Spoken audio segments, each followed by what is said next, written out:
Oo. Kakagulantang 460 billion pesos ang nakulimbat nitong mga to, yung mga ayaw lumaban ng patas. Sabi nga nila, the best time of the year talaga namang scam is the holiday season. Season. Hindi ba? So, kayo po, ito, given this figure, given this statistics, the 460 billion pesos, bakit po napakalaki? Bakit napakalaki po ng halaga na nakulimbat nito mga scammers po na ito, Yusek? Yan ho ang isang random survey lang, no? Although na kinwestiyon na rin namin yan, sobrang laki naman yan, mas malaki pa sa ekonomiya natin, no? Sabi ko, iba ang norm sa Pilipinas. Chances are, totoong meron tayong mga nabibiktima, pero hindi naman ganyang kalaki. We are bigger than our economy, so to speak. Anyway, the basic issue here, totoong widespread ang victimization, no? And ang totoong figures talagang no agency can say how much we have lost. Kasi mga taong bayan ayaw mag-report. Ikinahihiya nila na naloloko sila at naiisahan sila. And that's why we are doing a campaign. Nagsanib puwersa na ho ang Department of Trade, ang tayo, DICT, ang BIR, ang Department of Transportation. Ito yung mga ahensya na may kinalaman sa mga long holidays. Oo. Palibhasa, ang Pilipinas has the longest holiday in the world. Correct. 5 buwan kasi. So, habang mas mahaba ang ating holiday, mas malaki ang exposure natin as a potential victim ng panggagancho. Ayun. So, Oo. isa ho yan sa mga major factor kung bakit napakadaming biktima sa atin. Siguro kung maiksi lang ang holidays natin, konti rin lang ang magiging biktima. It's just a thought, no? Pero alam Okay. niyo naman ho, ang Pilipino mahilig Yeah. sa holidays. So Yusek, yun na nga, no, sabi nyo nga, buti na lang, sabi nyo nga parang pinagdududahan nyo itong 460 billion. But nevertheless, I'm sure it's a very significant amount because nga marami po talaga sa atin talaga ay nagiging biktima.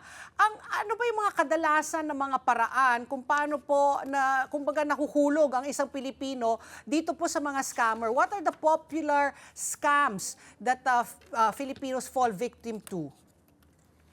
Ganito yun. Na-establish namin sa dinami-dami ng modus, no? Ang ginawa namin basis ay yung modus. And this type of scams happens during holidays lang. Hindi siya all throughout the year, no? Okay.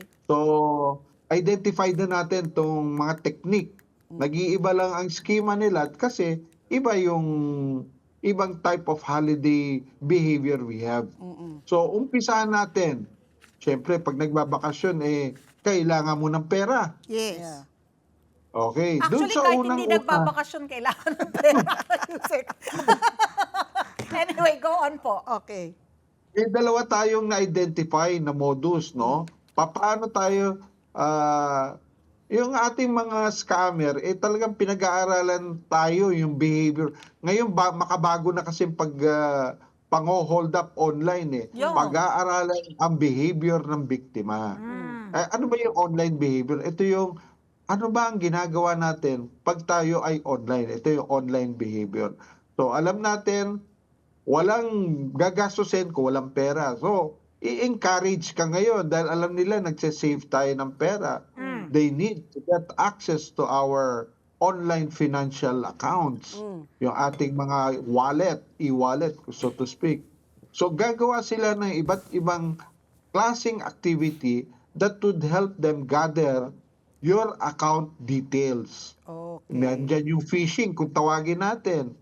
Nandyan yung technique na mag-o-offer ng extra job. Pero babayaran ka through your online account. So, captured agad. Napakadaling kunin ang online bank details natin. So, of course, there's another one, yung mga investment scams natin, mga get quick rich, yung matataas na or impossible rates na binibigay na kikitain mo. With these 3 type of techniques pa lang, siguro masira-sira na ang ulo ng iba nating kababayan kasi ni sa panaginip, di nila akalain makakakuha sila ng ganitong pera. Too Yung good to pala, be true. ito ay mga patibog lang. Mga patibog lang para makuha ang ating mga Financial. hard-earned money Oo. at ang ating mga account details Yes. para makita nila from time to time kung may pera ka dyan, di pwede nilang kulambitin, ay makuha nila online din. Okay. So, yan yun sa pagkapirahan. Okay, there's another one. Kasi nga, long holiday, kailangan natin magbakasyon. Ano yung nangyayari? Behavior natin.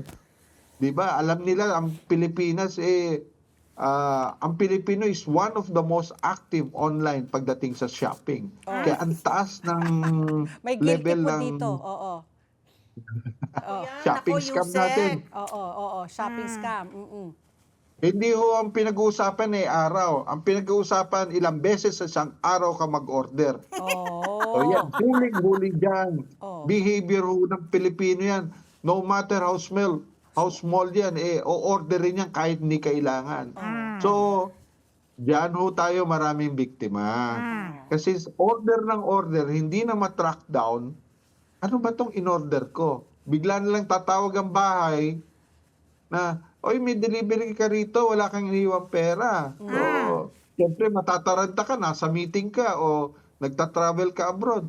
Ay sige, bayaran nyo na. Yung pala, mga scam deliveries na yun. Correct. Ang laman pala ba Scam to? deliveries. Oo, minsan pagbukas mo, ano to? Pampatak sa mata. Wala naman akong in-order na ganito.